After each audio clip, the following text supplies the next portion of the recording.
Hi guys, this is Kris. I'm here with Tef, and we're going to talk about Magicka 2, which, if you remember, Magicka, the original, came out on PC, but this time it's also coming to PS4. So Tef, I understand you were playing this at PDXCon. Yeah, I've played this a few times in the last year or so. I played it back at Gamescom, then there was an event in December, and now, yeah, playing it PDXCon in Stockholm, and that was, yeah, it's good to see how it's come along over that intervening time. Like, it's all the way through, we've had like this, it's had that same Magicka feeling from the original, and even from, there was a little multiplayer spin-off called Magicka Wizard Wars on PC, and that tried to do quite different things. Magicka 2 returns to that original formula. You've got like a crazy story, you've got those 4 wizards going, or up to 4 wizards going into the fray, and it's like top-down, kind of isometric-y viewpoint. Yeah. And doing battle, and like, yeah, it's all just that wizarding nonsense, and it's just really good to go hands-on with it again, and just see that they've still managed to keep that nonsensical action. Yeah, from what you've told me about it, it does sound very kind of just a little bit weird.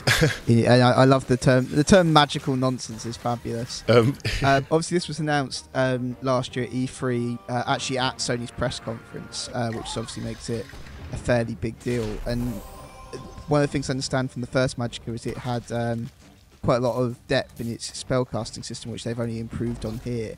But going from PC to PS4 does sound a bit tricky. So is it going to be a natural fit, or is this something where it just feels a bit like Sony have brought it onto PS4 without necessarily thinking if it's a good fit for them? Well, I mean, I think this is, in Paradox's portfolio, this is one of the more natural fits that you're going to get. It's a strange control system, whatever you're going to be playing it on. Yeah. Because the way that you cast a spell is you have 8 elements to choose from, and you pick up to 5 in total. So you can mix between rock and fire, and you get fire rocks. You can even just hit rock 5 times and you get a really big rock as opposed to a small stone. That's what I'd just be doing, dropping big boulders on people. Sorted. Well, the nice thing is that you can drop a big boulder on your own head if you really want to, because you can self-cast, you can do an area of effect attack, you can even bind a spell to your sword, so that next time you hit with your sword, it deals that kind of damage. Okay, that sounds like they've got a good depth to the system, but also breadth to it.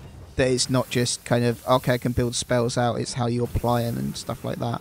Yeah, and that's like it means that there's like several levels to the way that you have to think your way through a spell, and you have to do this really on the fly because stuff's coming at you, like you're just reacting. It's a lot of the time it's very easy to just fall back on, I'm just going to do fire here, or I'm just going to do like basic steam or whatever, like combining fire and water. So like it's got those simple things, but then the trick is to know, especially in Magicka 2, where they've realised that it's better to have more variety in the enemies and how you have to try and counteract them. So they've got like elemental weaknesses and strengths and stuff like that. So you need to think your way past those and apply the right spell at the right time. But the way it plays on keyboard and mouse is that you've got 2 rows of 4 keys on the keyboard, and then those are your 8 elements. And obviously you don't really have something like that on the DualShock 4. But what they've done is they've got the 4 face buttons, so square, X, circle and triangle, and those are 4 of the elements, and then the L1 shoulder button is a modifier, and that switches to the other 4. Okay, that's a pretty neat way of getting all 8 in there without making it stupidly complicated. What they've done is quite clever in that they've tried to put like contradictory elements on the 2 different sides of the modifier key. So death, for example, is on one on the triangle button, I think it is, and then you have to hold down the modifier to get the health or life button. And like if you have death in the spell that you're trying to cast and you press life, it cancels itself out. Okay. So those kind of contradictions where you wouldn't be combining them anyway, they're on opposite sides of the L1 button.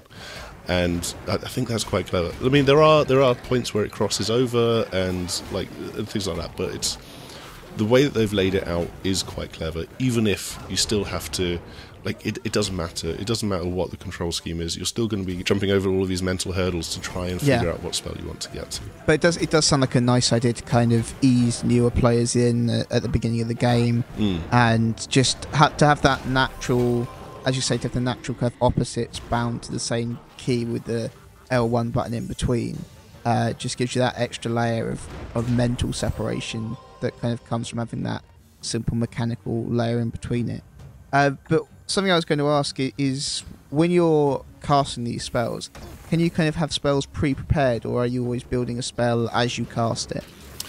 There's two answers to this one question. Quite useful. Yes, very, very useful. So as you're running around, you don't have to be stationary to cast a spell, and compared to the first Magicka, you actually don't get slowed down as much when you have a spell prepared. So then you can have that, and you've got these elements floating around you at that point. You can also then obviously chuck them together very quickly on the fly, but you also have more powerful and more specific magics which do special boosters within the game, and even more grandiose like attacks. And these range from making you a bit quicker, so you've got fleet foot and you're running and you're leaving like a kind of blurred trail behind you as you run, to the resurrection for your friends, because you will kill your friends quite a lot in this, whether you mean to or not. Nice. Yeah, it's not just the enemies that will kill you. You don't need enemies with friends like you will have in Magicka. These magics are on the D-pad, and you just tap them and you call them in. And yeah, they range from making you a bit faster to reviving your friends to calling in like meteor strikes even. I think that might still be in the game. Nice. Or like a big, huge line of flame from like a dragon's breath or something like that. So that's pretty awesome. Yeah, and you get 4 of those, and I think there are more to pick from as you and unlock as you play the story. That's kind of distinct from the elemental magic then. They're kind of simple spell, well, not actually simple, but they're kind of pre-prepared spells with very specific effects compared to the element kind of combination system. Yeah, and in the first Magicka they were elemental combinations, so these were things that you had to learn and you had to like keep in your locker for when you needed to bring them out very quickly. But yeah, now they've put them with cooldowns so that you can't spam them, so you have to maybe think a bit more and also try and survive if you've got the revive spell, and your friends have died, whether at your hands or someone else's. And yes, they've got cooldowns, and it's just like they're there if you need them. That sounds nice though, rather than kind of having to panic in the heat of battle to remember what the hell that combo was for like the heal your party spell or whatever. It's like, okay, it's down. I can press down. That's easy. Of course, if you mix it up with up, which is like a full screen like electrical storm, and everybody's wet, because then that is your party wiped out. So you need to know which it is on the D-pad as well. Directions were never my strong point. I know that I'm not playing this game with you then. One of the things we were talking about before we started recording this video was the difficulty level system, which you explained to me is kind of using modifiers rather than your traditional kind of easy, medium, hard. Yeah, it's called the Artefacts system, and it's actually fascinating that they've given so much control over the way that the game is going to be playable to the players themselves. You're right. There's no like choice in a menu saying I want to play on easy, medium, or hard. It's now you pick an artifact which has been curated by Paradox themselves, which gives things. It could be for easy. It's like double health and 5% health regen every second. Your enemies have got 75% health, and this kind of thing. But then you can create your own custom artifacts and pick 6 things to modify. So yes, it's stuff like player health, enemy health, speed, the kind of obvious things. You can remove elements as well, so that then you can't cast certain types of spell. But the genius thing is that they've put in the absolute insane ideas they can come up with. So there's teleport on kill, which means if you kill something, you teleport to that point where it was. There's also, like, you can make deaths repulsive, which means that it flings nearby things across the map. And so if you want to, you can have, and like you will be seeing this in the background in the video, because I was just shouting out, yes, I want that, and everybody else in the party was just like, what are you doing? You can have everybody at super speed, death is repulsive, jump to the point where they die, blah, blah, blah.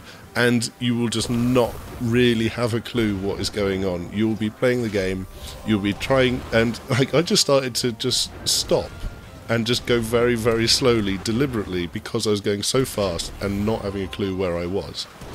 I mean, it didn't help that the user interface needs a bit of a polish, so like some parts of the screen are a bit too obscured to see what's going on. But yeah, that was there were some hilarious moments where like I was literally thrown off the screen from like an explosion of like a couple of big enemies or something. It was just like, what's going on?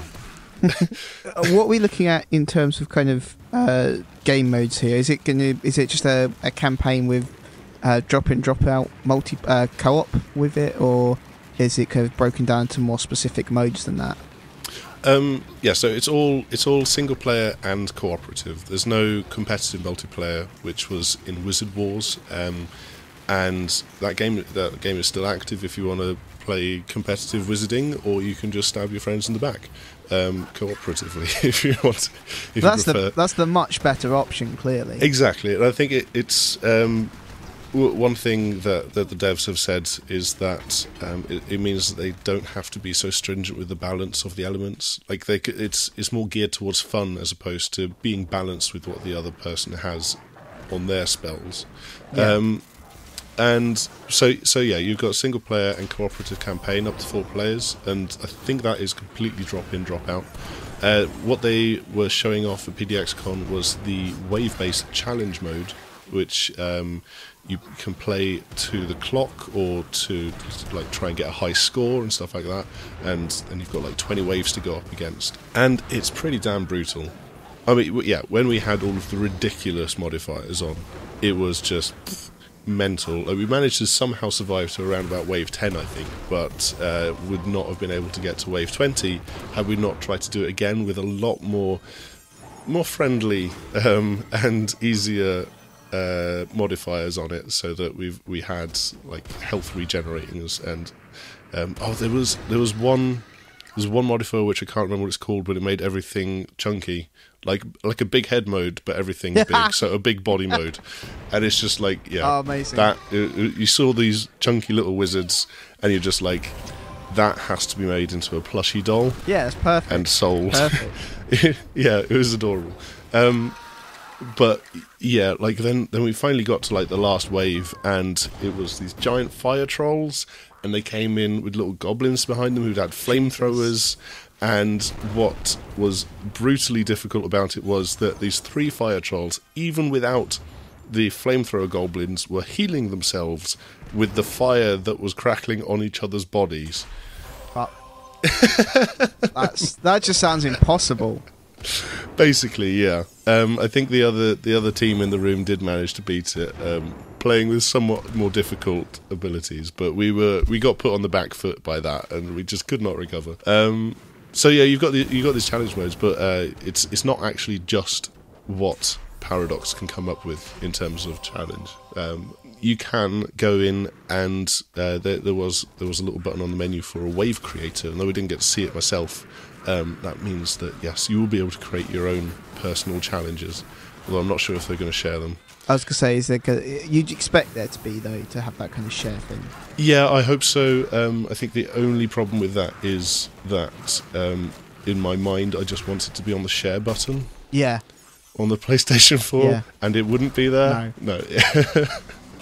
I think it's again with this and with the artifacts, I think it's fascinating just how much fine detail you can go into as a player and just like really customize the experience to what you want it to be. So finally, when can we expect to be getting our hands on Magicka 2? Is it coming soon, or we still got a little while to wait? So it's There's no firm release date on this just yet. I think they have said Q1 or early 2015 all along, but I know it's getting towards the end of Q1 now, so maybe, let's say Q1, Q2. Okay. But there's no firm date, but first half of this year, definitely. So, yeah, so sort of reasonably soon. It's not way off in the distant future. No, I mean, they're just working on, like, certain elements of polish. Like, the user interface needs a bit of an overhaul. Okay. As I mentioned, and and the menu system as well, and that's the kind of thing that they're working on now. But, yeah, it's not in the unimaginably far future. It's relatively soon.